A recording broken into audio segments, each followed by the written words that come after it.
Okay, so welcome to the Tri-Cities All Candidates Climate Debate. My name is Nancy Furness, and I'll be moderating the first half of the debate tonight. So I'd just like to begin by acknowledging that we are on unceded Coast Salish territory, and I'm going to turn it over to Priscilla Omulo to open the event for us. Okay, thank you.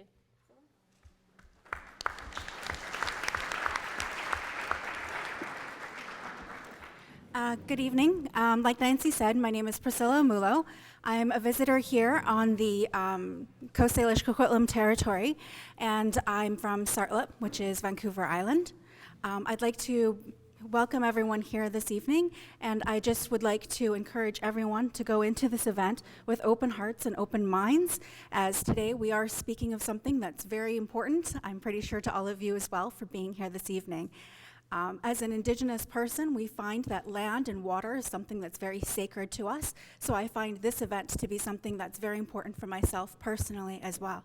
So please do feel free to ask your questions to all these candidates, because I think it's a very important moment for us to be able to really get clarity before we step into the polling boxes. So, hi Chika. Hi Chika.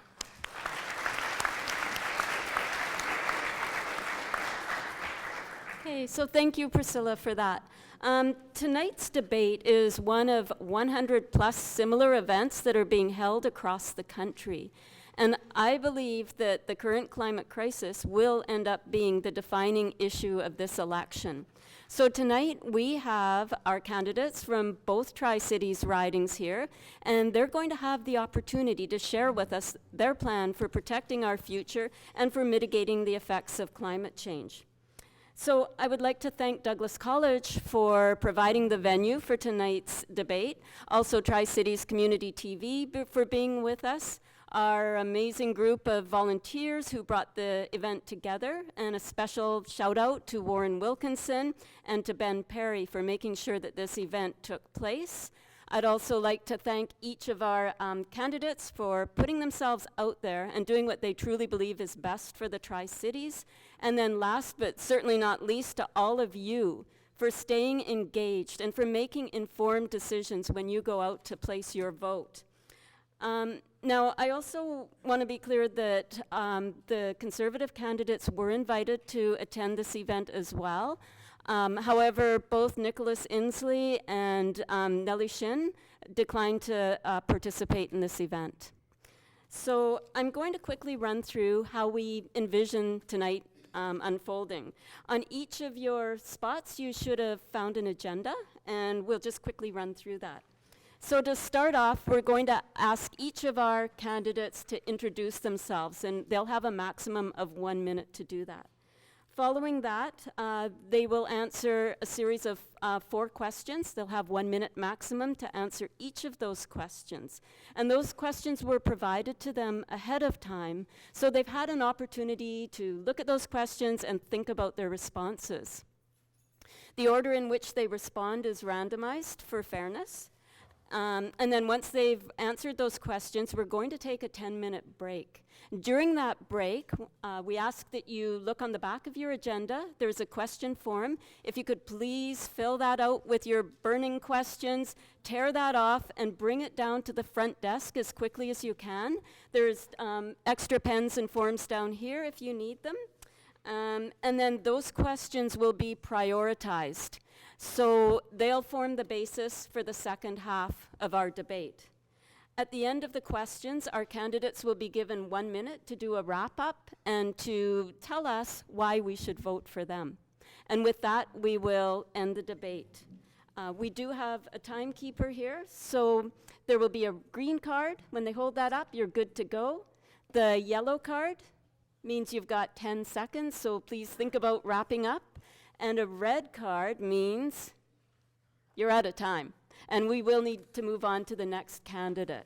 So just please be aware of that. And so the last thing that we need to talk about is washrooms. Should you need to use them, up through that door, turn to your right, and head down to the first hallway for the men's, the second hallway to the right for the women's. So I think we'll get started. We're going to get the candidates to introduce themselves, and I'll ask, just for the sake of time, if you could hold your applause until all the introductions are done. So we're going to start with our first introduction, is Sarah Battier, from the Liberal candidate from Port Moody, Coquitlam. So do I grab it? What do I do? Okay. Like this? It's okay? Hi, everybody. My name is Sarah Battier. Coquitlam's been my home for the past 15 years. I love taking my daughter to Bunsen Lake and White Pine Beach, and I wonder every time I go whether she's going to be able to share that with her kids. I started my career as an engineer 12 years ago at BC Hydro, but because I was a refugee when I was growing up, I really wanted to work in disaster response and humanitarian aid. So I spent many years working with Doctors Without Borders and the Red Cross, and I saw the impacts of climate change all around the world. Most recently, I was an energy specialist at the World Bank. I was designing large solar energy programs for millions of people who are currently using it today, and I advised the most senior levels of government, including ministers of energy, on the green energy transition.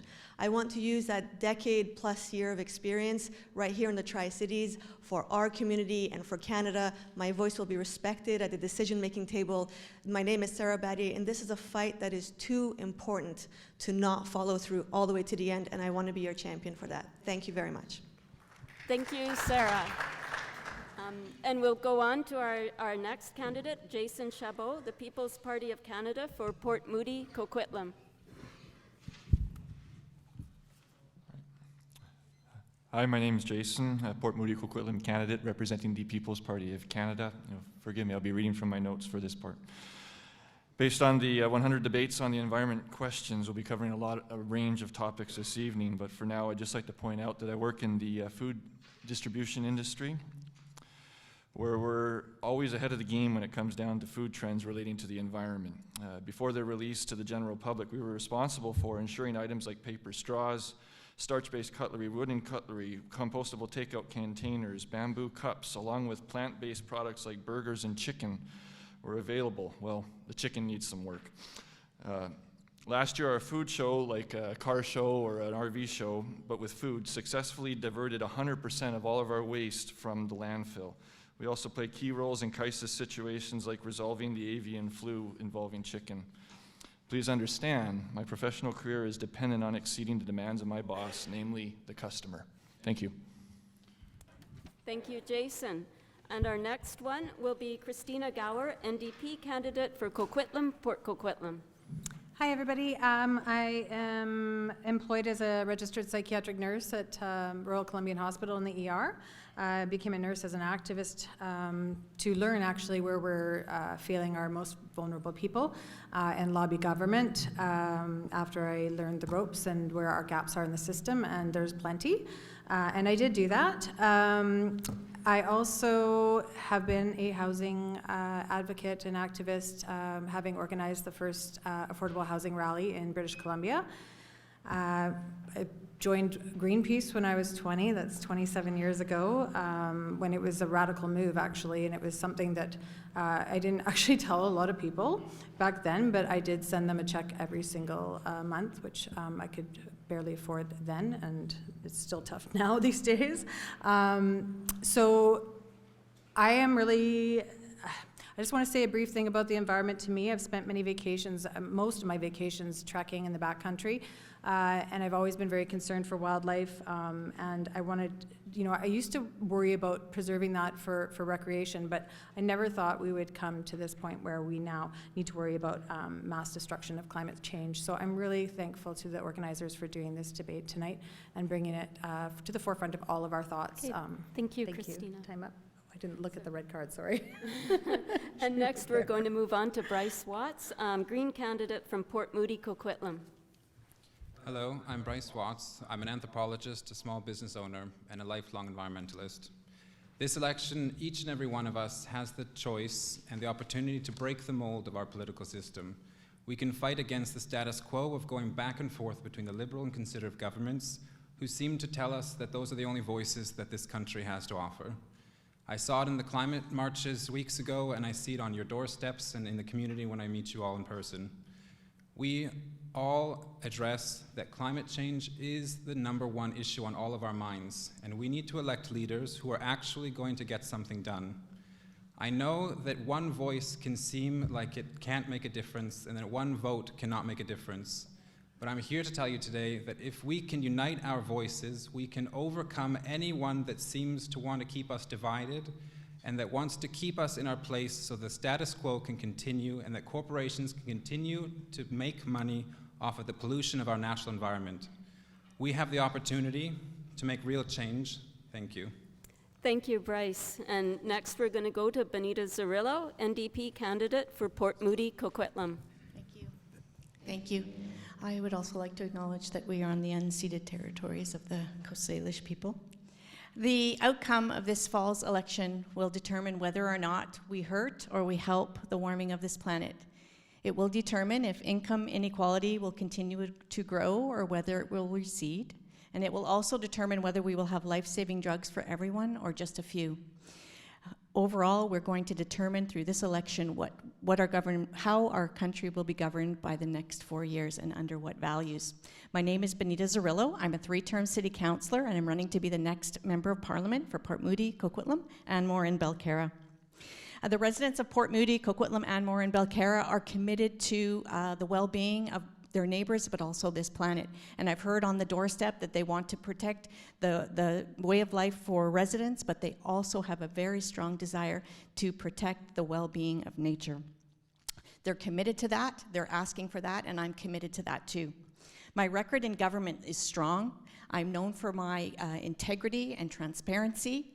We have a very short window to do something about this climate crisis, and we need a member of parliament that can hit the ground running, that has the experience, they know what to do, and they can solve these problems quicker than they have done. Thank you. Sorry, thank you, Benita.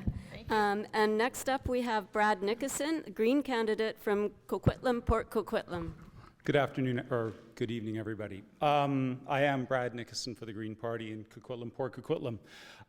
Something that's really disturbing me in this entire election is the issue of the Greens are seeming to be characterized as alarmism, and we hear it in greenwashing that's going on with other parties who are very concerned about this, but they're tied into corporations and unions that will hold them back. So I want to play a little game. I saw this today. I want you to listen for the 5 categories of climate misinformation tonight. It's not real. It's not us. It's not bad. The experts are unreliable.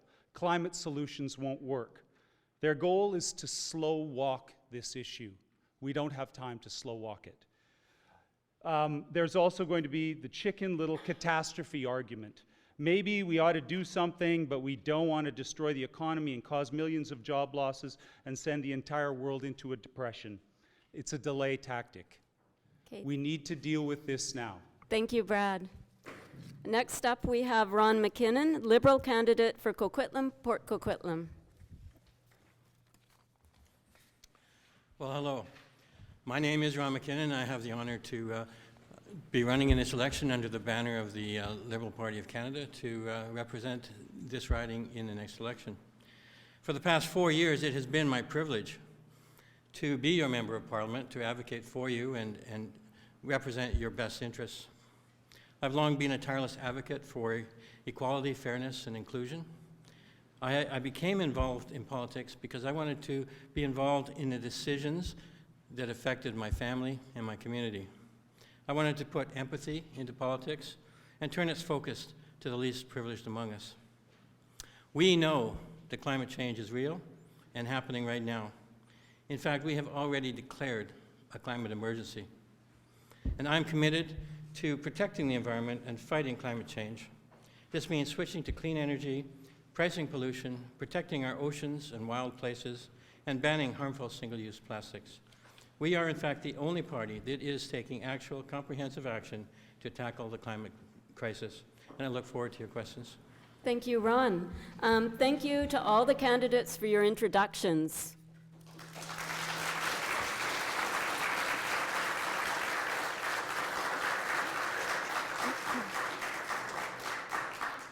Okay, we're going to move right into our first question now.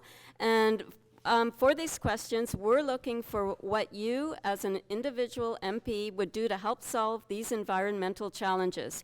We're looking for you to go beyond stating what your party has done or will do. In your initial response to these questions, we ask that you avoid talking about what other parties are or are not doing. And our first question concerns climate change. What are the key elements of an action plan that you will advocate for to ensure Canada meets its international obligations to reduce greenhouse gas or GHG pollution? And we're going to start with Christina Gower. Oh, I'm sorry, you have 1 minute. Okay. Thank you. Okay, so we have a very bold $15 billion plan that confronts the climate crisis and limits warming to 1.5 degrees. Personally, we need more trees. That's a huge thing that I'm going to be advocating for in Coquitlam, Port Coquitlam. We've seen the clear cutting and the building up of Burke Mountain. We've seen the detriment to the wildlife that has happened from that. That is a personal issue that I take very dear to heart. I hate seeing the animals destroyed because they're doing what they naturally, unnaturally do, just seeking food in a populated area. So I would like to find ways to mitigate what we've already done. I would like to advocate very much for alternate transportation modes other than cars. We have a lot of people crammed into a small space in a very fast time without infrastructure there, and people are staying in their cars because transit is not accessible. Very much would like to see more bike paths because I'm a cyclist. Thank you, Christina. Thanks. And we're going to move on to Ron McKinnon. Okay, so as individual MPs work through parties, so what an individual MP is going to do is going to work with his party and with the whole Parliament and the various committees. What we have been doing for the past 4 years is moving forward on an aggressive agenda to combat climate change. We have the Pan-Canadian Framework on Clean Growth and Climate Change with all of the provinces, which commits all of the provinces to a price on pollution, phasing out methane emissions, phasing out coal power, electrical generation, developing and implementing renewable power, and many things like that. We are committed going forward to continuing that effort. We are investing, we're going to be planting 2 billion trees over the next 10 years. We're investing in transportation infrastructure, in electric cars. We're building out a 5,000 station electric charging network across the country. Net zero building codes, and so on and so forth. Thank you, Ron. And just a reminder to candidates that you can move that microphone in front of you to make sure that everybody can hear you. Our next up, we have Bonita Zarillo. Thank you. Well, there's 3 things I've been working on as a city councillor, so I'm going to continue on those. The first one is the oil and gas subsidies. So it's been my work on council to identify how much subsidies each of the Coquitlam taxpayers has been paying to host the Kinder Morgan pipeline. That has gone all the way through FCM up to the National Energy Board, and it was actually Coquitlam that was part of a task force recently with the oil and gas industry until they decided that we were moving too fast and they had to pull the plug. But I will continue to advocate against subsidies. Number 2, microplastics. I've been working on cigarette butt free in this community for many, many years. Those are microplastics, those filters. I'm going to be working on that and expand it into the single-use plastics. The other thing is I'm well known in this community for my stance on gender equality. One of the parts of the NDP plan is to have a Canadian Climate Bank, which I think will be much more successful than the Infrastructure Bank. I'm hoping that this will funnel down to women in our community so that they can have small business locally and can reduce their commutes to pick up children. Thank you, Bonita. Those are the 3 things. Thank you. Next, we'll move to Sarah Badier. Honestly, it's really hard to cover in 1 minute all the things that I'd like to cover, but I'll get started. And I want to talk about the plan for the Liberal Party to cut corporate taxes for companies that create zero-emission technologies by 50%. When I was working in Gaza, I remember there was a lot of diesel power generation that was being used. The prices for solar panels and batteries have dropped by 80% over the last 10 years. So I designed large-scale rooftop solar energy programs, and basically what it meant was that hospitals and schools and millions of people had access to clean energy supply. Usually fuel from diesel goes to fund mafias and wars. What we can do is export this technology, design it here in Canada. As your MP, I'd like to go to Ottawa, bring that money here, create a clean tech hub here in our own city, the same way as other MPs have been able to do in Burnaby North. I would like to bring that money here and create clean tech jobs and then export that. That is the way that we move away from fossil fuels. We have reduced the subsidies to fossil fuels already. We're investing into the sector.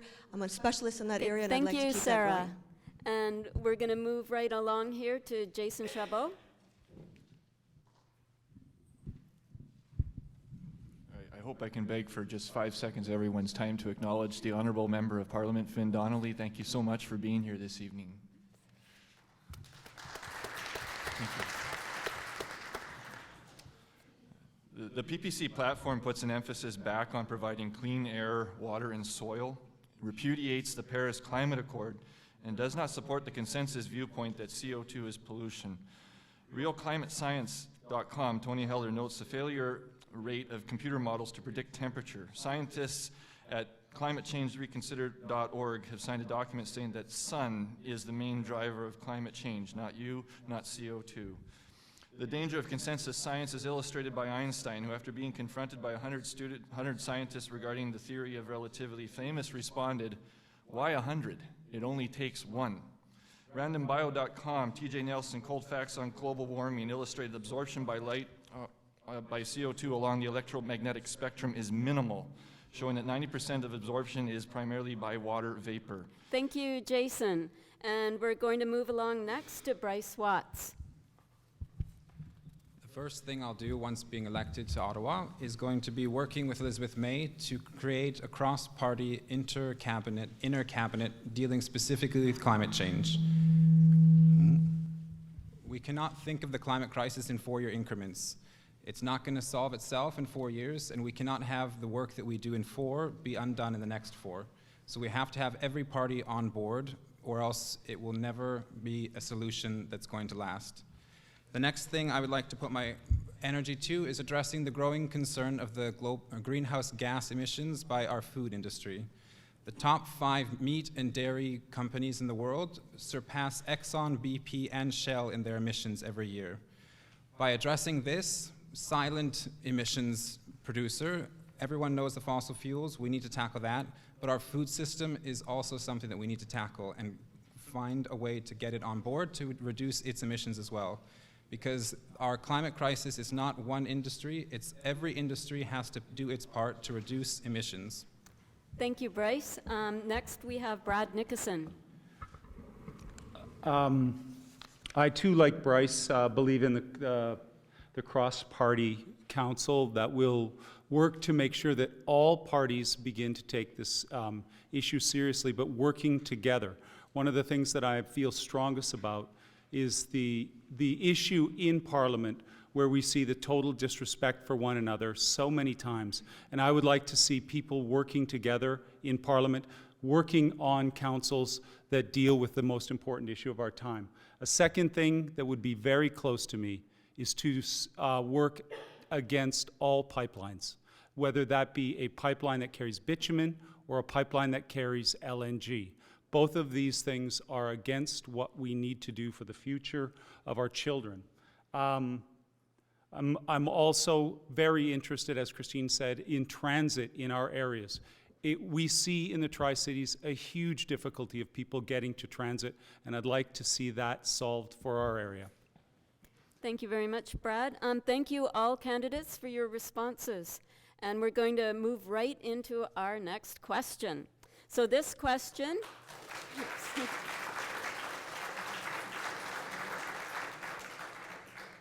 this question is to do with water. What can the federal government do to work with different sectors like municipalities and farmers to reduce both water pollution and the risk of flood events which have been aggravated by industrial development and climate change? And first up, we're going to ask Benita Zarillo.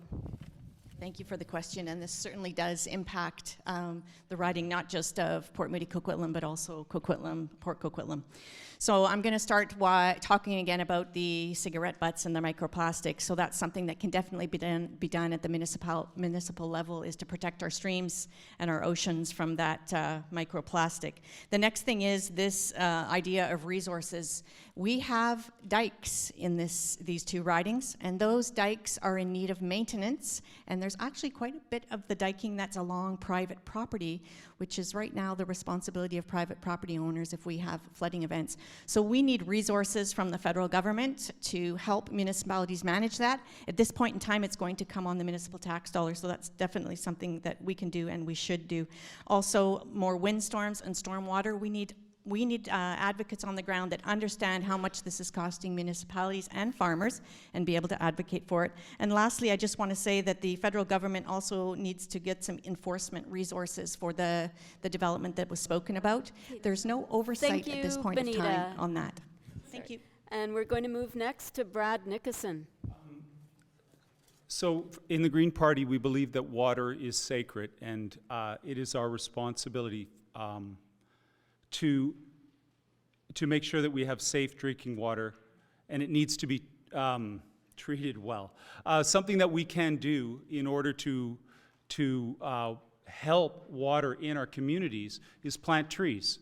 And we're seeing that around the world, the importance of trees as a way to fight carbon emission. That's something that we can do right here, and the benefits to our water sources is immense in that sense. They clean our water as well as bring us oxygen and many other benefits to communities.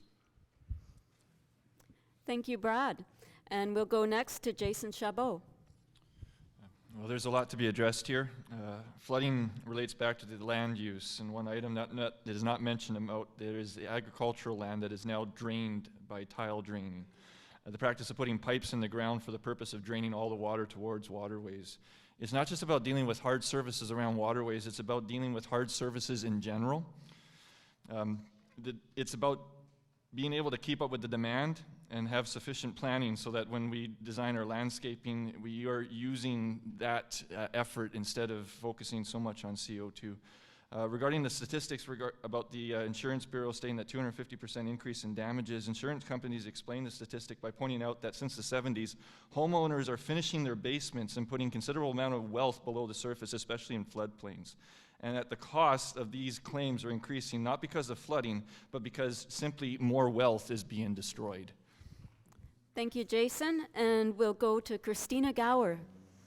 I think I'll focus right now on fisheries. The open net fish farms, I think, is something that we would like to transition out of very quickly and move them inland. I would love to work with the ships fishing, all the cruise ships that are coming in. We need to start looking at what the sewage and the waste that's going into our water and our water treatment systems around that as well. And just so you know, the NDP does have a $40 million coastal protection fund to clean up the coasts and rehabilitate the fish habitats. That includes putting in the Cohen, all the recommendations of the Cohen Commission regarding restoring sockeye in our rivers, and placing also stronger, we want to place labels on seafood so that you can tell where it's been, where it came from, make sure it's sustainable, and trace it back to its source. We want to invest in habitat restoration and rebuilding of the fish stocks and Thank you, ocean Christina. science. Thank you. And we're going to go next to Ron McKinnon. Oh, sorry, Ron.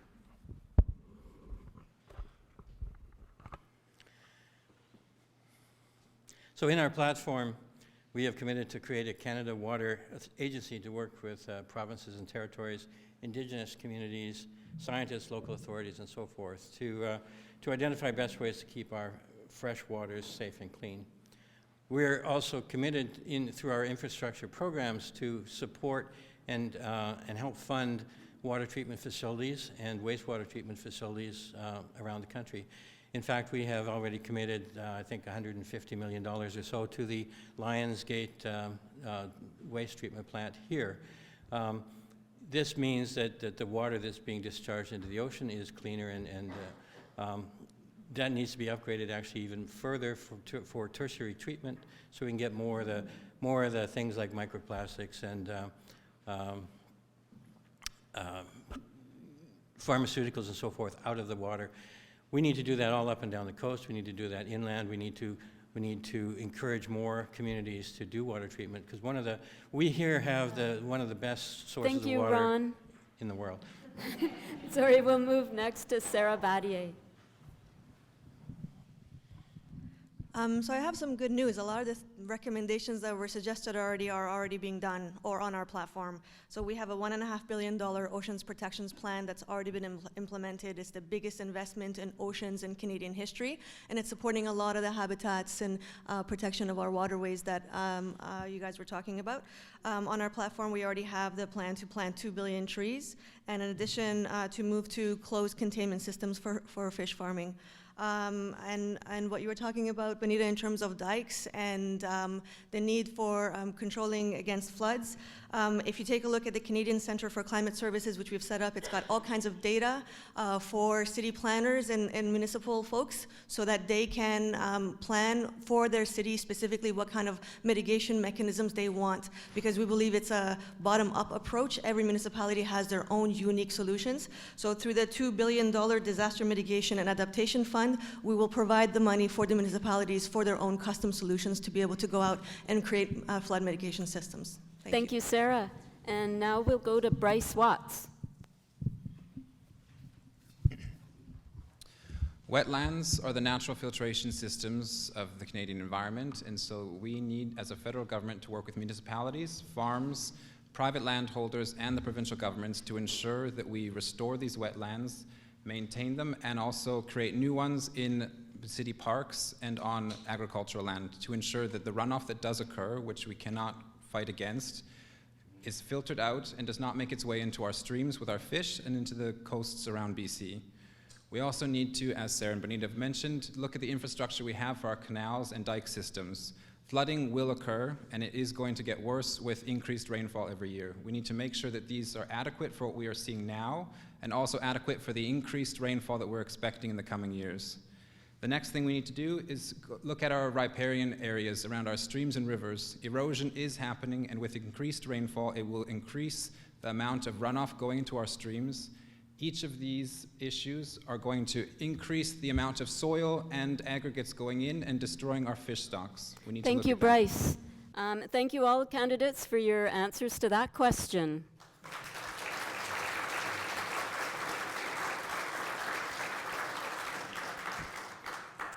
We're going to move on to our third question of the evening, and it's to do with wilderness conservation. What will you do to protect the quality and quantity of wilderness in Canada? And we're going to hear from Jason Chabot first.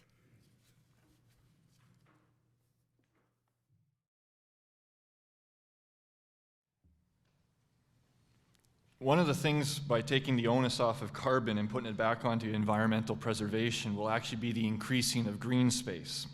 This is illustrated right now as in the Amazon rainforest, where controlled burns are being done to clear land to grow corn so we can turn it into ethanol and fight the climate emergency myth.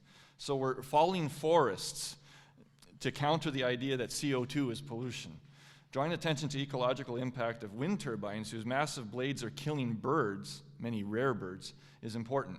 Instead of massive blade structures, we should look at spiral turbines, for example, that are not only visually pleasing, but also bird-friendly.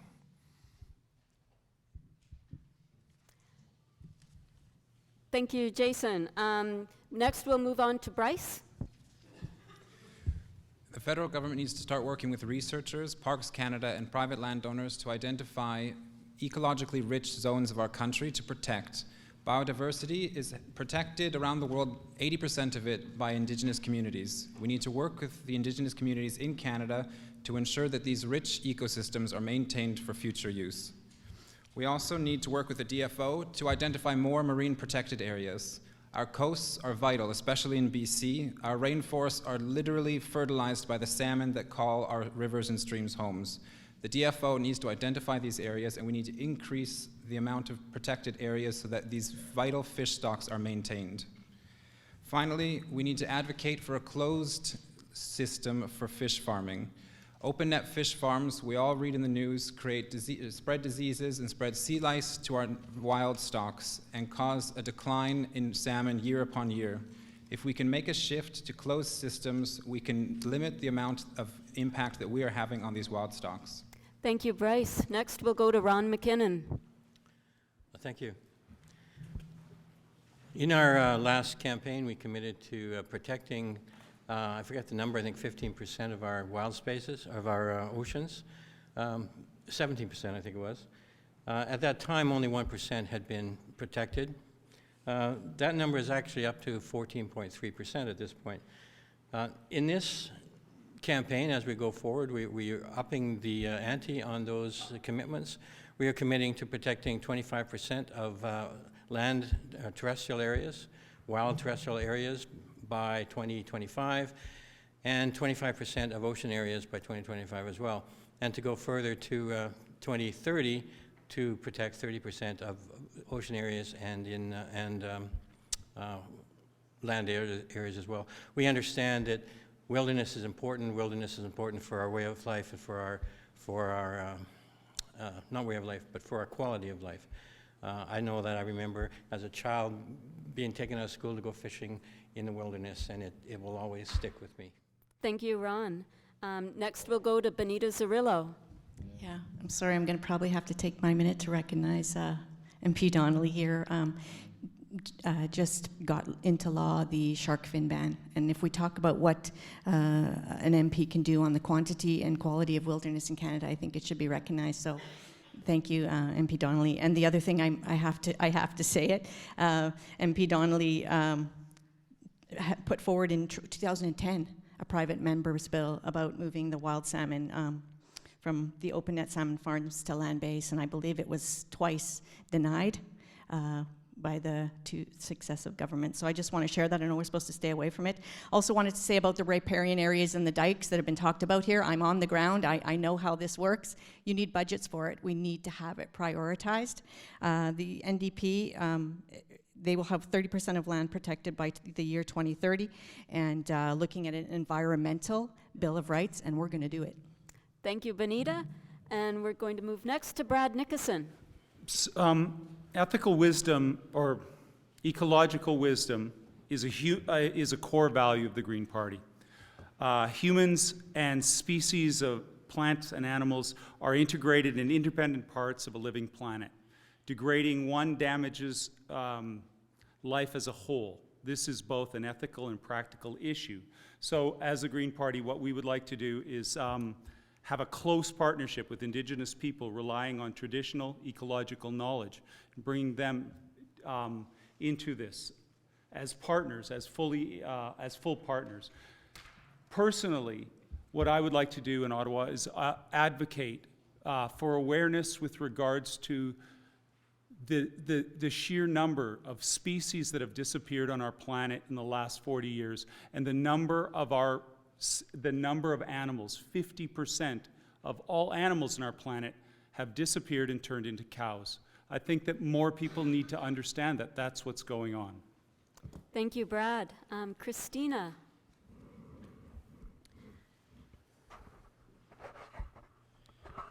So I think probably my number one thing that I would want to start working on would be our forestry practices. Right now, there are herbicides used that prevent biodiversity and increase, in my opinion, the tinder dry forests that we see burning in our forest fires as we go through these drought, flood sort of scenarios that have been happening more recently. We also, and I support the creation of an Indigenous managed, protected areas to make sure the species recovery efforts incorporate their knowledge and traditional biodiversity. Ecology depends on biodiversity, and that's how nature works. And we've really gone against nature in our last 100 years or so. in Canada. Also, we need to really make sure we take care of our invasive species. I know there's a lot of work in Port Coquitlam with knotweed right now, but we need to really get on top of that too. Look up knotweed. It's amazing the destruction it can do. We really need to get on that. Thank you, Christina. And now we'll hear from Sarah. I also want to thank Finn Donnelly for his work on the oceans, but I do want to emphasize that it was the Liberal government that brought in the shark fin ban under the new Fisheries Act, and it was the Liberal government that is promising to move the open net pen salmon farming to closed containment systems, and it's the Liberal government that has brought in a $142 million BC Salmon Restoration Fund, and it's the Liberal government that's brought in a $167 million Whales Initiative, and it's the Liberal government that's brought in a $1.5 billion Oceans Protections Plan, the largest investment in Canadian oceans in history of Canada. Thank you. Thank you, Sarah. And thanks to all candidates for your answers to that question.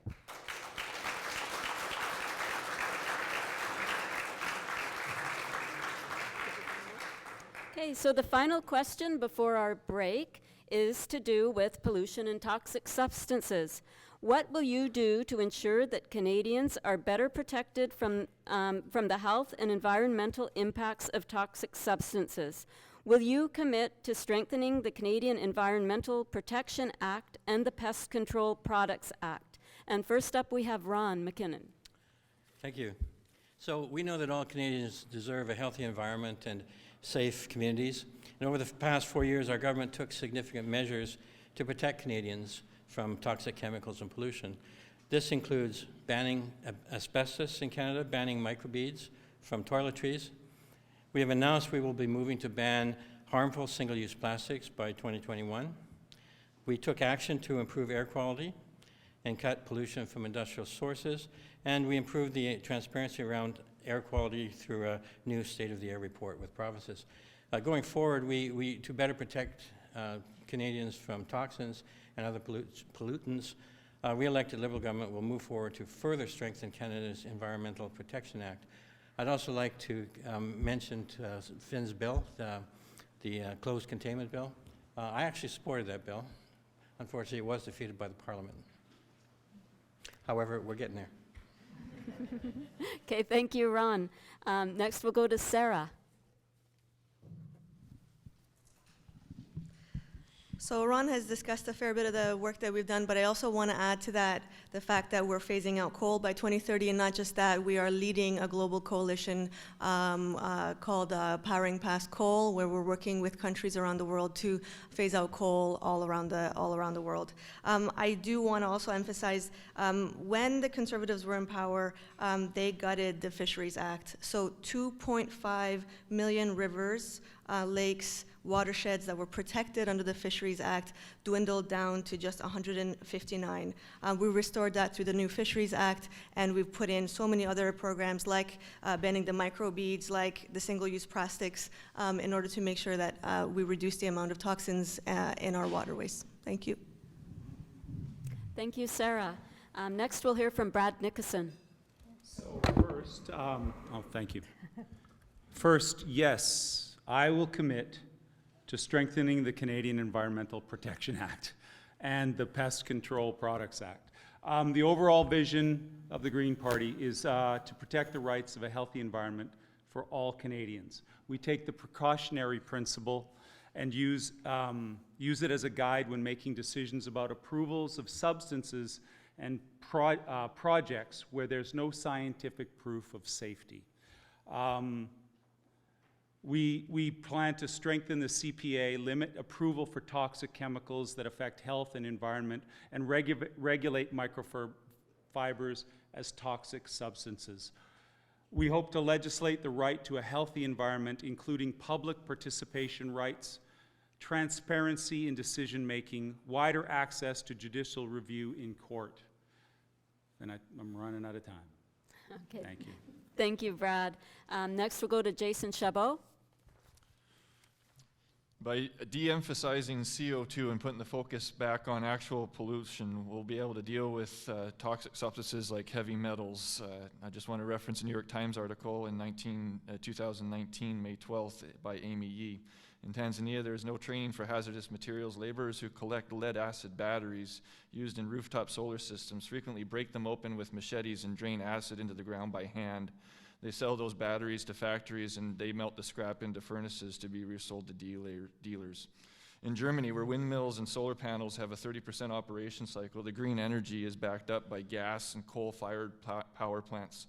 And now the plan is to shut down safe nuclear power plant. In BC, hydroelectricity rates are 9.1 cents per kilowatt hour. Germany's is 46 cents. That's 5 times BC's. Right now, Germany's seniors and pensioners are having a hard time to decide between having heat or food. Thank you, Jason. And we'll go to Bryce Watts next. So, as Brad said, the Green Party of Canada will strengthen the Canadian Environmental Protection Act and the Pest Control Products Act. The problem with the Pest Control Products Act is that companies like Monsanto can make small changes to their products, repatent them under new names, and then continue using them. Products are banned by the regulatory bodies, but as soon as they get a new patent and a new name, with a small change, the same chemicals are being put into our waterways. We need to increase the funding for these regulatory boards and give the people that work with them the resources needed to go after these companies and stay up to date.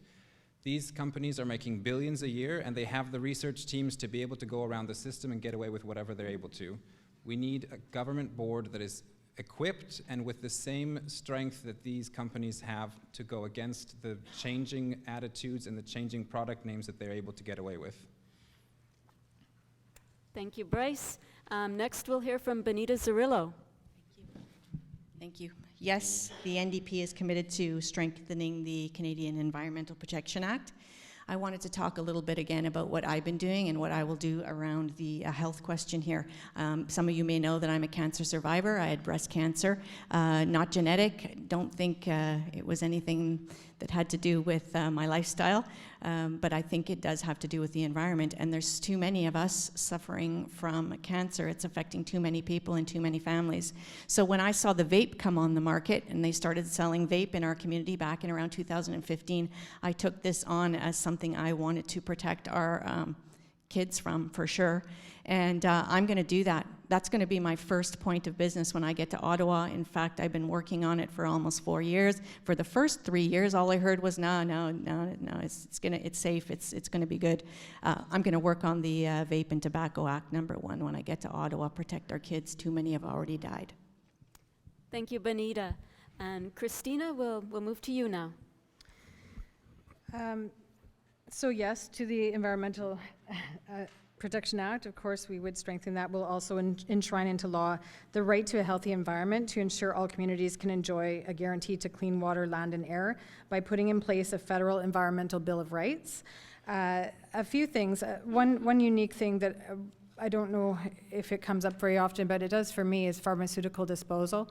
I would like to get an education program out there for people that are flushing away their medications or throwing them into landfills, and make those companies that produce pharmaceuticals responsible for what happens to their product, and getting that message out of what to do and how to handle those things. By the way, it's take it to your pharmacist and they can dispose of it properly. I would look at making sure, well, we have a promise to have clean drinking water for all First Nations by 2021.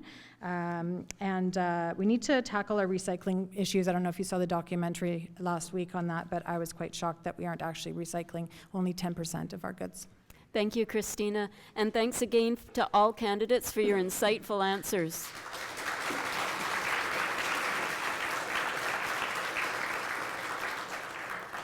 So I think this gives us a really good background into where our candidates stand on some of the key issues with respect to the environment and climate change. We're now going to take a 10-minute break, and I ask you once again to please bring your questions down as quickly as you can. Take the opportunity to stretch your legs, and we'll see you back at 8:10. Thank you.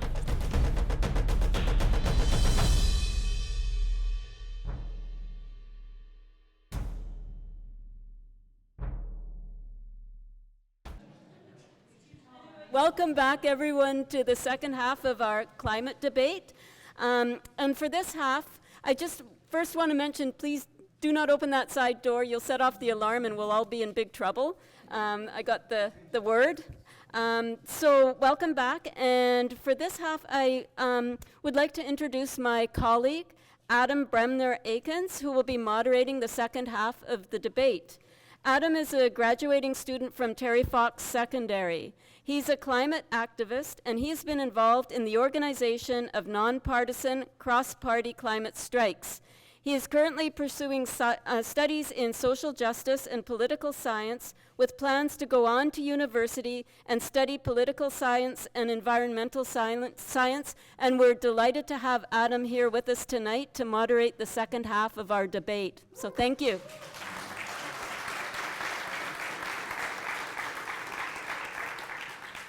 Thank you, Nancy.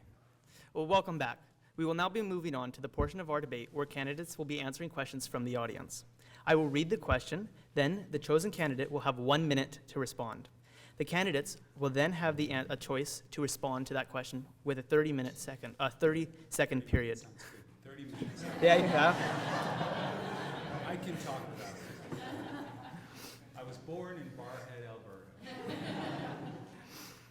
Yeah, if they would like to, if you guys would like to respond, just raise your hand and you will be chosen to respond.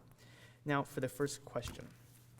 Actually, I would first like to start by reading this out. We got this question from a 9-year-old boy in the audience, and it says, "I don't want a bad life when I grow up because I'm only 9 years old." So I think that sort of puts into perspective how important this issue is to everybody here.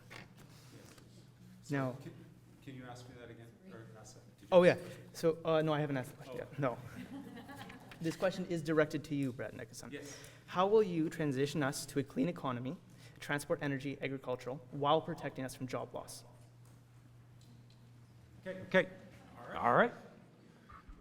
How will we transition to, help me again, sorry, I'm thinking fast. How will you transition us to a clean economy, transport, energy, and agricultural included, while protecting us from job loss? Okay, so that's out of the Green Party. That forces me to the Green Party platform. The biggest issue that a lot of people are frightened of is all of a sudden we'll put all sorts of people out of work. This is a transition, and yes, people will lose a job, but we are committed to a just transition so that we can train them for other jobs, other opportunities that will come up. People who are working as pipe fitters right now, steel workers, there are jobs in geothermal. They're directly transferable skills. I'm running out of time again, like 10 seconds. So that's it. Thanks. Thank you, Brad. Seeing as no candidates want to respond to that, the next question will be, oh, Sarah, yeah. You have a 30-second period to respond. To him. No, you just respond to his comments if you'd like.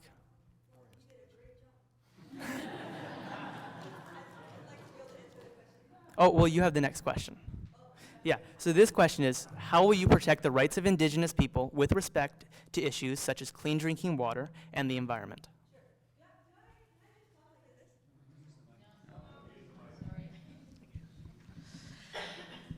So this is a very important issue, obviously, and I wanted to take the time to take a deep dive into it and to understand what's been done so far and what's planned to be done. So when the Liberal government came into power, there were 105 long-term water boil advisories that hadn't been taken care of.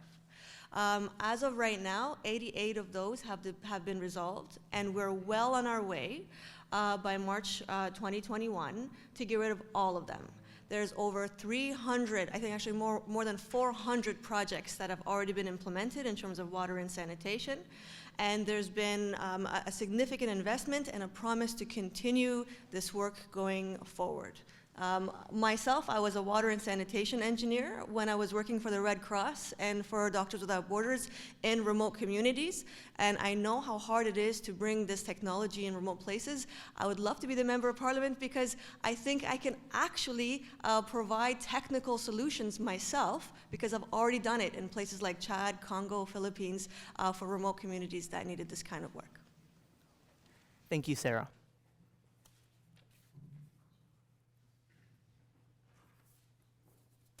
The next, oh, yes? Yes, you can.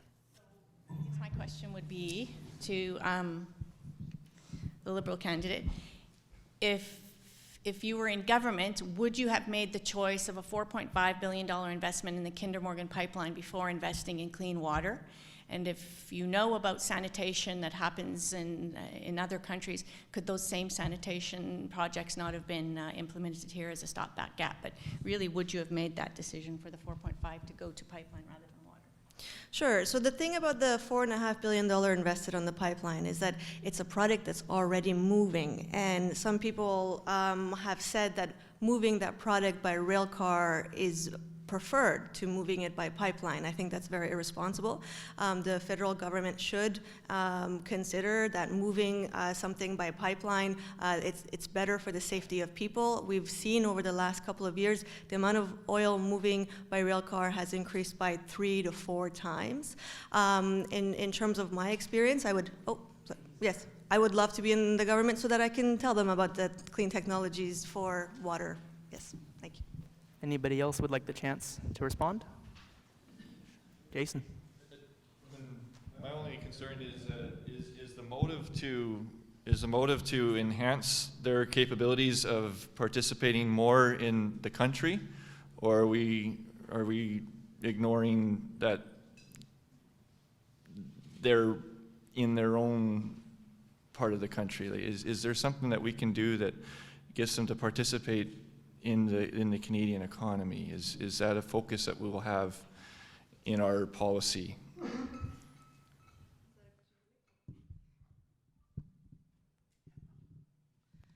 Yes, so the Liberal government already has significantly involved First Nations communities throughout Canada in the various projects. We've heard the Chief of the Assembly of First Nations, Perry Bellegarde, say that the Liberal government has done more for the First Nations in the last 50 years than any other government, and the Prime Minister constantly says that this is the most important relationship that we have. We've seen in project again and again, whether it's on oceans or waterways or fish, that we make sure that we not only get their input, but we involve them from the ground up because they have the unique solutions for their own communities. Thank you, Sarah. Thank you. Christina. So the rationale to buy a pipeline, because we're already making the product that goes in it, falls a little flat. What's really happening is we are expanding that, which is the opposite direction we should be going in. And that $4.5 billion would be so much better spent in clean technology and renewable energy. Thank you. We're going to move on to our next question now.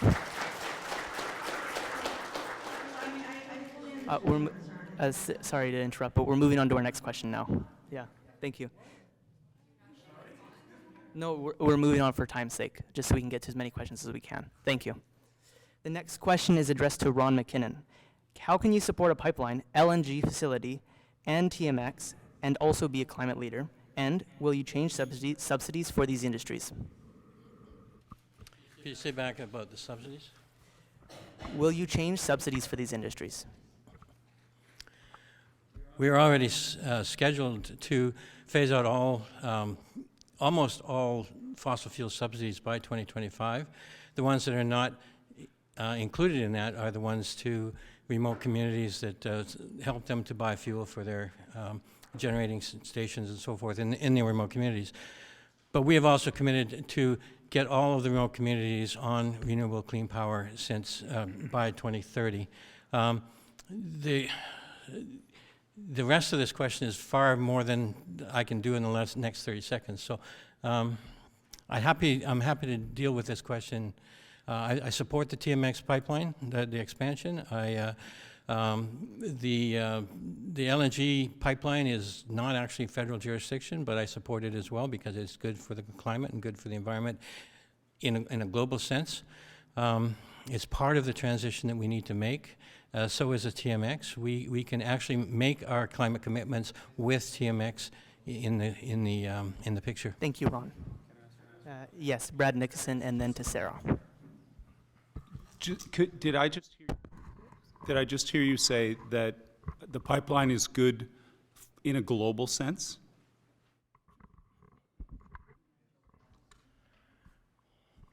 I said that the LNG pipeline was good in a global sense because it takes LNG to offshore places such as China where they can phase out coal. One of the problems with LNG at the moment is it does take there is a lot of fugitive methane released during the process of harvesting the gas. That's one of the things that the province is working on going forward. That is one of the things that we are working on going forward, as well as electrifying that process as well. Thank you. Sarah Battier, would you like to comment? Yeah. So I know that the emissions from the pipeline are 2% of our total greenhouse gas emissions here in Canada, and by contrast, the transportation sector, for example, is 25%. Can you put into perspective the amount of work that we're doing just in the transportation sector, so that people can know just the ratio of the scale of the impact of the pipeline? Because I know that overall, the reduction in the emissions from our environmental plans are equal to taking 20 of these pipelines out of service, just to put it in perspective. So thank you, what Sarah. are some of the things we're doing on transportation? Well, thank you, Sarah. The next question will be for Bryce Watts.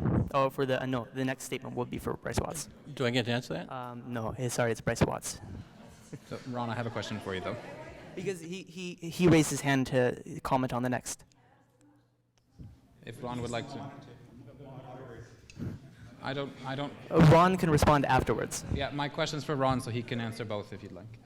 So you've said 2025 is when the Liberal government's committing to remove the subsidies for oil and gas industry.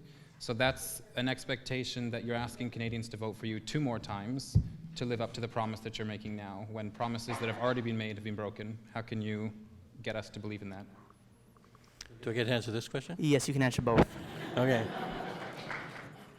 We committed long ago to phase out the subsidies on fossil fuel. We have been working forward on that process. These are not things you just turn off at the flick of a switch. There are contracts, there are government programs that have been instituted over decades where people are expecting this money. You don't repudiate your contracts at the drop of a hat. So we're phasing them out in a responsible way, and we will get them done by 2025. The exception being the remote communities and isolated communities who currently depend on fossil fuels for generating their electricity. And once again, we will phase those out by 2030. Thank you, Ron. Thank you. We have time for one more response. Would anybody like to take it? Yes, it's Sarah Battier. So, I mean, I won't bother asking a question because he's probably not going to have time to answer it, and I'll just say 8 out of 9 subsidies in the tax code have already been removed, and we're well on our way. Thank you. Thank you very much. The next question is for Jason Chabot. How do you propose to hold companies accountable for their pollution? Examples include toxins in the water and our garbage disposals.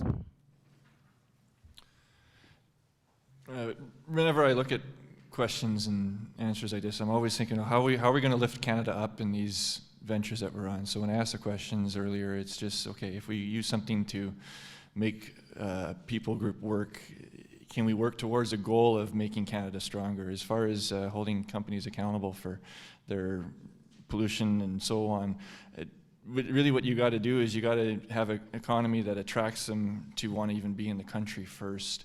And when they want to be in the country, they're going to want to take care of their country. It's just like a family. When somebody's invited into a family, they want what's best for that family.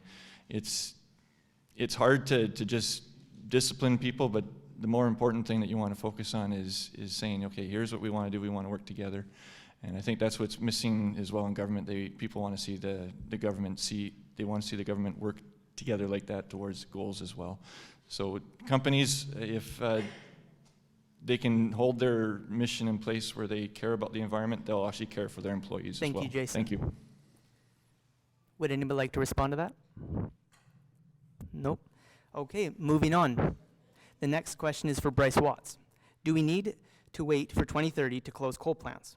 What innovations are planned to reduce emissions in the short term? So this goes back to the subsidies question again. If we remove those subsidies, that's $3.3 billion we have access to every single year. If we want to remove coal power from this country and want to shift to a greener energy production, we have $3.3 billion that we could be putting towards research and innovation that was cut by the Harper government and continued to be cut by the Liberal government. This money can be put back to use and given to research councils so that they can find the solutions to the problems that we're facing today and transition us to this green technology. Thank you very much. Would anybody like to respond? Nope. The next question is for Christina Gower. How will you convince Canadians about the severity of the climate crisis?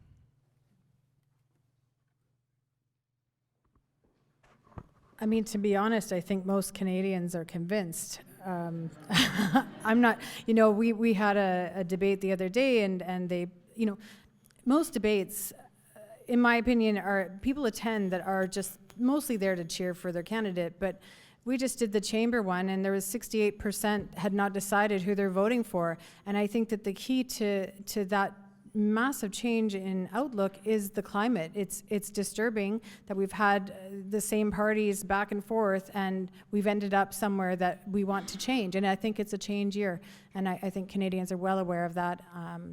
I think there is a propaganda that is spewed out by oil companies, definitely. I think that once we instill hope and allay the fears of oil workers and show them that we're going to give them good jobs in renewable energy sources, then I think that will slow that down. Thank you very much. Anybody would like to respond? Okay, moving on. The next question is, oh, sorry, Jason. Obviously, my concern would only be that silent majority, that they're not going to vote because it doesn't matter anymore. So is there ways of reaching out to those people so that we actually encourage them to vote because their voice does indeed matter?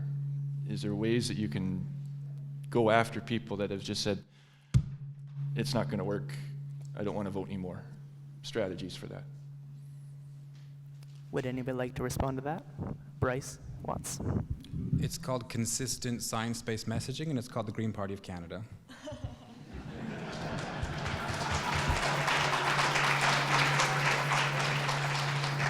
Thank you very much. Would anybody else like the chance to respond? No? Okay, we're moving on. The next question is for Benita Zirillo. Regarding water, what will you do to clean plastic in the ocean, and how will you support the transition to closed containment fishing? Benita. Well, part of that work is well underway. Is that good, Bill? Is that working? Part of that work is well underway, and I will be supporting. Is it off now? I will be supporting the NDP's commitment to the closed containment on the land, and I'm happy and proud to say that it was the member of Parliament from this very riding that has been the leader on this file for years and years and years, and I look forward to continuing that stewardship in this riding here in Port Moody, Coquitlam, and Belcarra. Thank you very much. Would anybody like a chance to respond? Sarah. I'd just really like to know how what you'd like to do is different from what's already being done.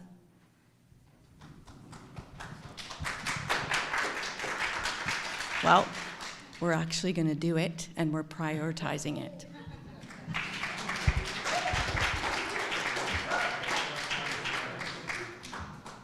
Okay, we're going to move on to the next question now. This is for Ron McKinnon. What will you be able to do to work with Conservatives, and how will you fund all of these changes? To work with the Conservatives about what? It does not specify. Okay. Despite what you see in question period, parliamentarians get along fairly well. And I've worked with many Conservatives on committees where we achieve common purpose. I know that there's a fellow by the name of Len Weber who's running in Calgary somewhere. He's a Conservative candidate. He promoted a bill for organ donations, and we on the committee, the Health Committee, we 100% support it. It was supported, I believe, unanimously in the House. There are all kinds of opportunities to work together with the opposition to achieve common purpose. Apart from the theater of question period, which is fun when you don't have to do it year up on year, but it's not the reality of what Parliament's like.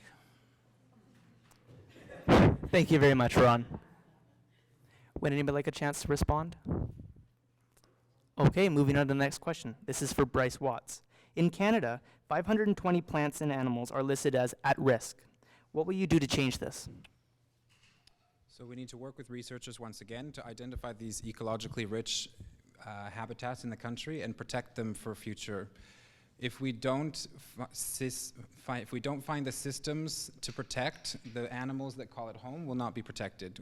Helping one species will help that one particular species, but if we don't protect the ecosystem itself, then that and all the other species that call it home will be in danger. So we need to have a base system where the ecology of the area is protected, not just a singular species. Thank you very much, Bryce. Sorry, Sarah, I've been told to ignore your rebuttals for now, as you've spoken quite a bit so far, so we're just trying to get equal speaking time among the candidates. The next question is for Benita Zerillo. What is your party's policy to invest more in public transit and move away from private vehicles? Sure. Well, there's two main factors there. One is to make it more affordable. My family lives in Europe. I grew up in Europe. It's much more affordable in Europe. It's become a European lifestyle, regardless of age, to be using public transit. So that's something that the NDP is working towards, is getting to the point where some transit will be free. And the second is to invest in electric public transit. So we have a plan to reduce our emissions and to get electric public transit expanded. Thank you very much, Benita. Would anybody aside from Sarah like to respond to the question? That's not us really. I've been told for time. Yeah, that's really not fair at all. Well, I guess we can change it, but I've just been told by the timekeepers this. That's not fair. Sure, we'll let her speak. It just means I'm prepared and I have answers. Then speak. Yeah, no, I will let you speak now. Okay. I mean, I think if it's a debate, people shouldn't be afraid of being asked, right? So anyways, I'm just here to. no problem. yeah. No problem. I understand. So the Liberal government has already invested $4 billion in public transit just in the Lower Mainland in the last 4 years. And they're already said that there's $5,000 rebates for electric vehicles, and they've already said that there's billions of dollars of green infrastructure funds for municipalities so that they can have electric vehicle charging infrastructure. I mean, there's a lot of that already there. So how is that different from what you're planning?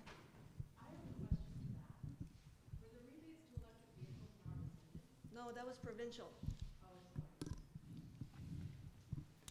Would anybody like to respond?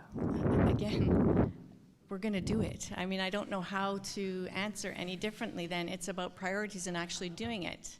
So Sorry, could we have some call? We're not trying to express opinions right now in the audience, so if you could just refrain from. Thank you. Thank you. Christina. Just a couple of points. I didn't hear if you actually said this, but the public transportation, we'd like to make it free where we can, but also, if not, on a sliding scale according to income, so it's more equitable. And one of the first things that we will do in office also is build a electric vehicle corridor straight across the country so that you can move your goods and services immediately, and people can have that incentive of feasibility to drive an electric vehicle right across the country. Thank you, Christina. I'm sorry, we're not taking questions from the audience currently. If the audience could just remain silent for this portion of the debate, please. There will be, candidates will be here after to answer your questions. Would there be, any, Ron? In answer to Benita, who says they're going to do it, we are doing it. We have been doing so for 4 years. We will continue to do it. We've been investing in public transit. We've been investing in infrastructure for electric cars. We have been giving subsidies for electric cars. So we are doing it. We will continue to do so. Thank you.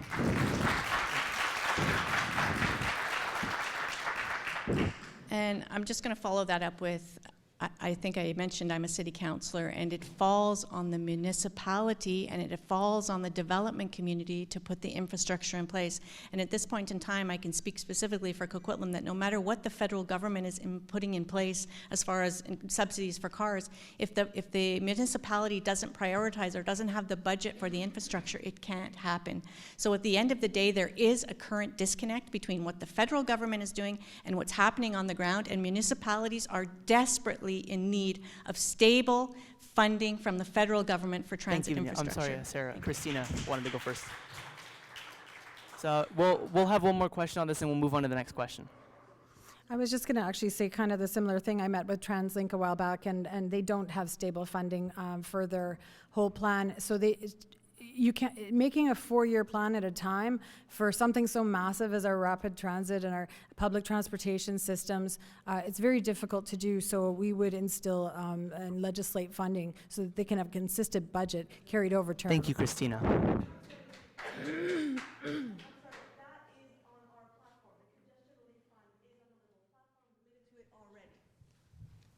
Sorry, we're moving on to the next question. Again, I'm sorry. we're talking about reality of what's happening on the ground and what's actually affecting people's lives. Thank you very not much, people's speculation. Benita.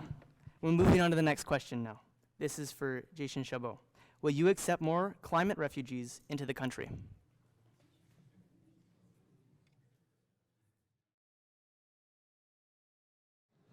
When dealing with immigration, the best thing people can be aware of is the difference between fraud and legal immigration. And what I've done my best to do is to try and explain to people the difference between those two, because often what happens is fraud is equated as immigration.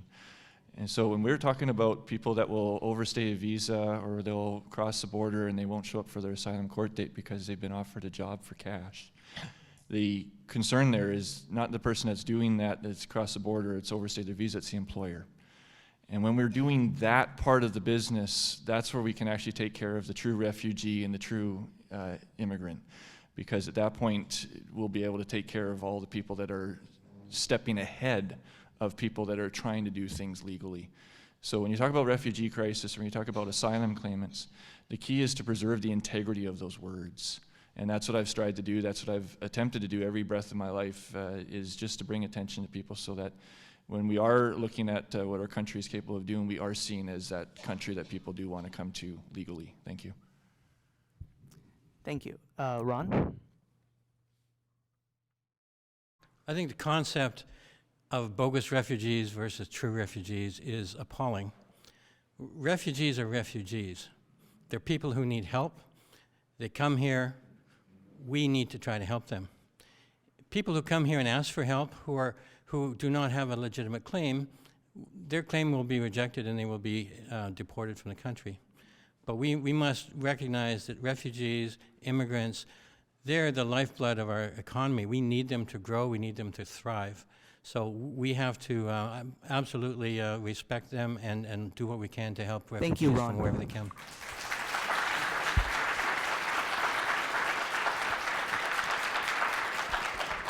The next response will be from Brad Nickerson. I have a direct question back to Jason with regards to his comment. Recently in an article, especially with regards to refugees, recently in an article about the ice shelf in the Antarctica, they talked about that ice shelf completely melting at a much faster rate than it ever has. They're talking about a sea level rise. The science, by the way, the science talks about a sea level rise of 20 meters. That means that there will be people in Indonesia that their entire, well, not their entire country, but a great portion of their country will be underwater. That is in a great deal because of the things that the Western world's doing. Thank you, Brad. We're going to see. Your time is up. How do you plan to deal with climate? Would anybody else like to respond? Again, we're talking about legal refugees. I've got no concern with legal refugee. I'm just, again, bringing up the fact that when we have limited resources as it is in the forms of our Canadian Border Security Services Agency, they're there to protect us, they're there to keep us safe from people that do want to do us harm. And how we identify those people is through our legal matters. And so if it comes down to the businesses, again, are breaking our Immigration and Refugee Protection Act by hiring people that are not legally allowed to work in the country, we got to call that out, and we got to deal with those instances, because when you don't deal with law and order, it trickles and ripples, so that now we can't deal with legal refugees, and we need to be able to have those resources to deal with the true refugees. Ron McKinnon. I'd just like to point out that every newcomer to Canada, every refugee, every immigrant goes through a number of very serious, strenuous security checks. They're investigated by CBSA, by the RCMP, by Interpol, by CSIS, in fact, so that the chances of in fact, the number of irregular entry people, what do we call those people? Irregular entrants that have any kind of serious criminality is like 0.03%. Thank you, Ron. 0.3%, yes. And those are found, and they're sent home.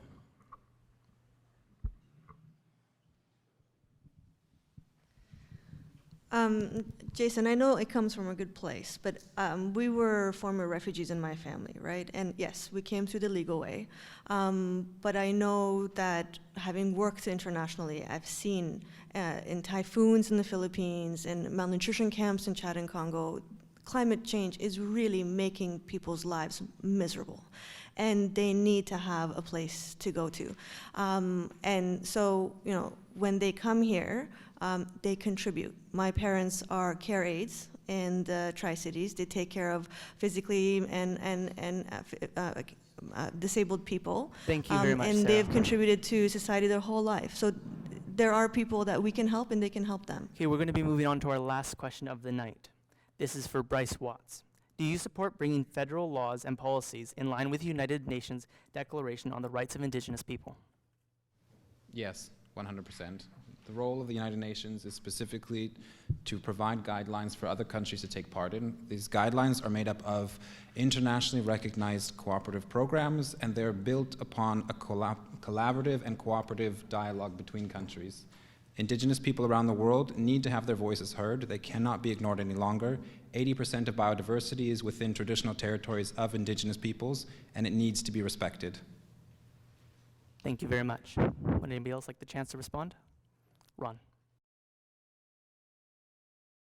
Yes, I was very proud to support my NDP colleague Romeo Saganash's bill, which formalized that process, and actually the whole Liberal caucus, the Liberal government as well, supported it as well. Unfortunately, it did die in the Senate because certain Conservative senators were playing games with legislation, so a number of very, very good bills died in the Senate. But I absolutely support the continued implementation, the continued review of all of our laws to bring them into compliance with UNDRIP. Thank you, Ron. Benita? So I have a question. Can I ask it from someone else in my writing? I'd like to ask MP or Ron McKinnon. I'd like to ask Ron. Yeah, you can can I do ask that Ron a question. cross-writing? Yeah. So what I'm going to ask is, how will this manifest on the ground in municipalities? Because every year I go to the United Nations for Commission on the Status of Women. I've been on the Indigenous Relations Committee at Metro Vancouver for over 5 years. I'm also on the Fraser Valley Regional one. And we don't talk about this on the ground. So how is this going to filter down to the municipalities where they have to take responsibility to also adopt this principle? How's that going to happen? How are they going to make that work? Because it sure hasn't happened yet. I think it's important to show leadership at the federal level. But it's also important to see this implemented at at the provincial level in each province and territory, and that will filter down. It needs to filter down, obviously, to the municipal level. I think it really is an opportunity for municipal leaders to step up and promote this kind of activity at the municipal level as well. Yes, we'll have one more response from Benita, and then we'll move on. Just a quick response to that. And that's the problem with this kind of thing, because at the municipal level, it's an internal push and pull. If you have a progressive council, maybe they will do something. If you don't, they won't. And unfortunately, in Coquitlam, we don't have a progressive council. It doesn't allow us to do this type of thing. Thank you, Benita. That was our last question. Now, I would like to thank all the candidates for their responses tonight. I have learned a lot, and I hope that all of you have as well. I hope that this has informed you more about the candidates themselves and their party policies.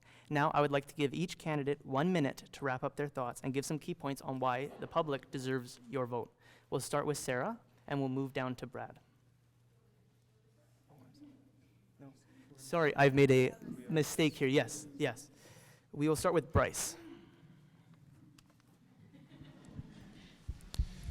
So this election, we have a real opportunity to make a change in this country. We've been told the same thing over and over every single election for the last 153 years. We go between conservative and liberals. When we're unhappy with one, we're switching to the next to get the other out. That is not what needs to happen. We need to have actual voices for the varied people in this community. This is a community of multiculturalism. Why do we have only 2 voices on the national stage? This is our final chance to have real elected leaders who take the climate crisis seriously.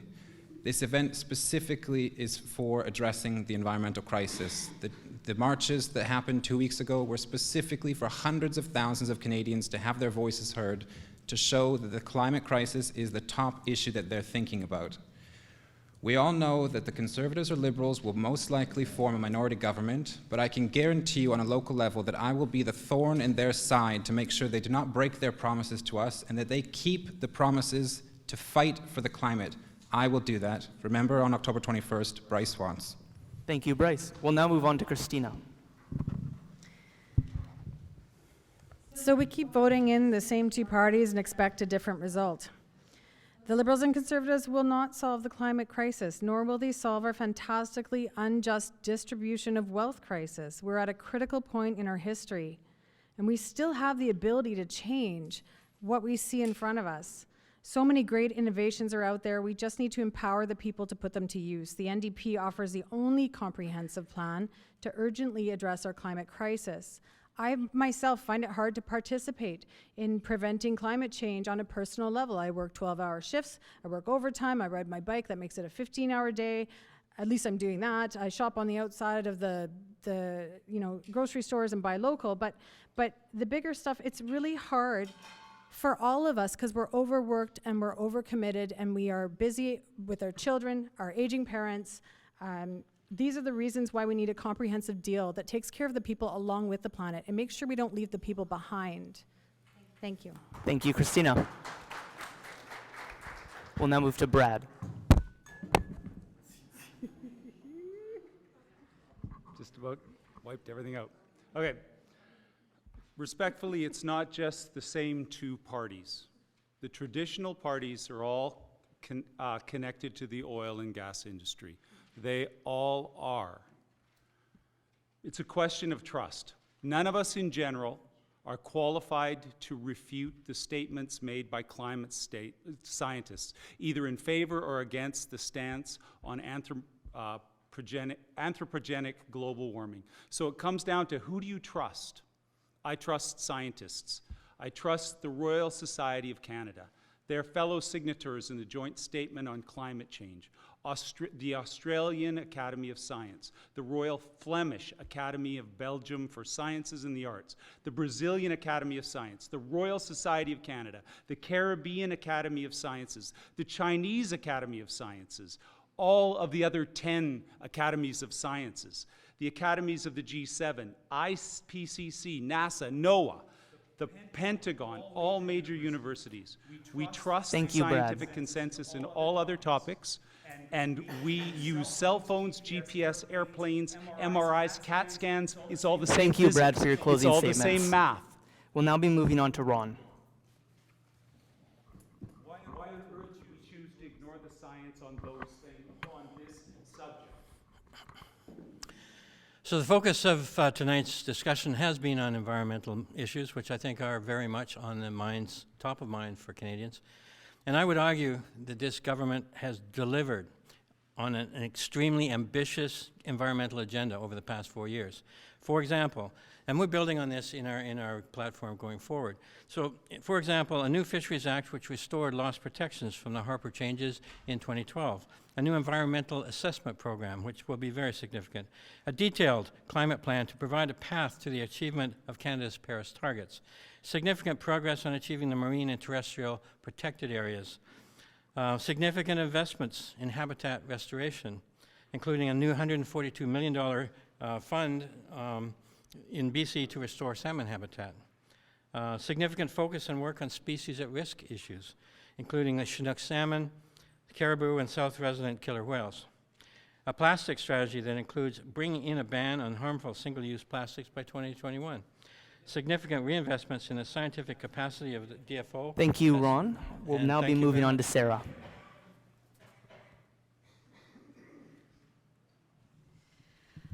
If you really care about climate change, we cannot afford to be divided on this issue. And we have to unite against the Conservatives, because the Conservatives, if they come to power, they're going to undo all of the hard work that we've put into place. All that momentum will be gone. The carbon tax and the clean fuel standards will be gone. The investments in public transit, in clean tech and electric vehicles will be gone.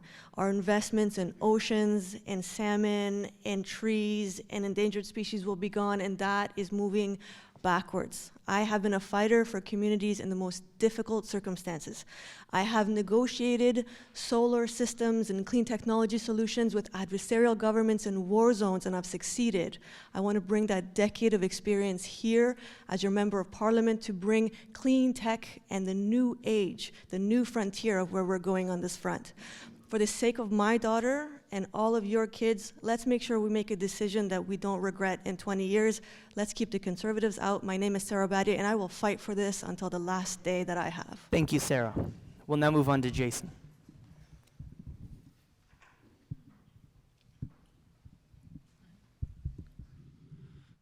Water vapor is a 90% absorption of greenhouse gas, can be proved in the desert basically, where it's deadly hot during the day and super cold at night, can freeze a body. The reason why it has a CO2 concentration of 400 parts per million, but the reason why it lacks humidity is because there's just no water vapor in those areas.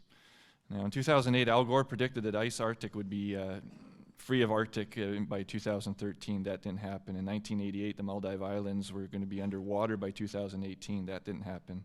The 97% consensus report that was derived by John Cook was done so by doing a keyword search for global warming and global climate change, which appeared in 12,000 papers. However, after peer review, only 64 papers actually had anything to do with saying that man was a chief driver of climate change. Now, if we don't deal with this problem with pipelines and de-escalate the panic and fear regarding CO2, in the next 5 or 10 years, we've got a separatist issue that's growing out of the West. And it's not going to come from Quebec as far as Canadian unity, but the answer that Canadians are going to begin to turn to when it comes to Canadian unity will be from Quebec. Thank you, in the form Jason. of Maxime We'll now move Bernier. on to Benita.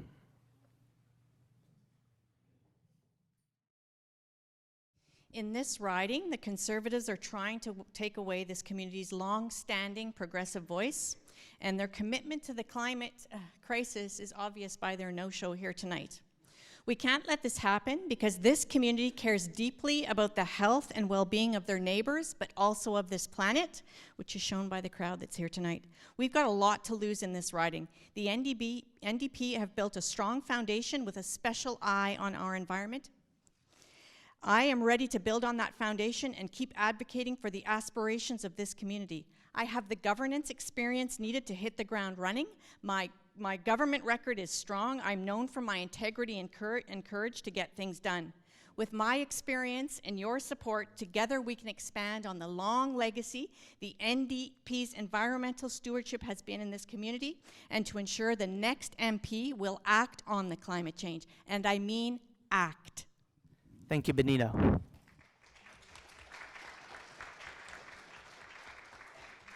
I would like to thank you all for your closing statements, and I would like to bring us to the end of the debate. First, I would like to personally thank Douglas College for allowing us to use this venue, and to TriCities TV for covering the event. To all the volunteers who put countless hours of their lives into making this event possible.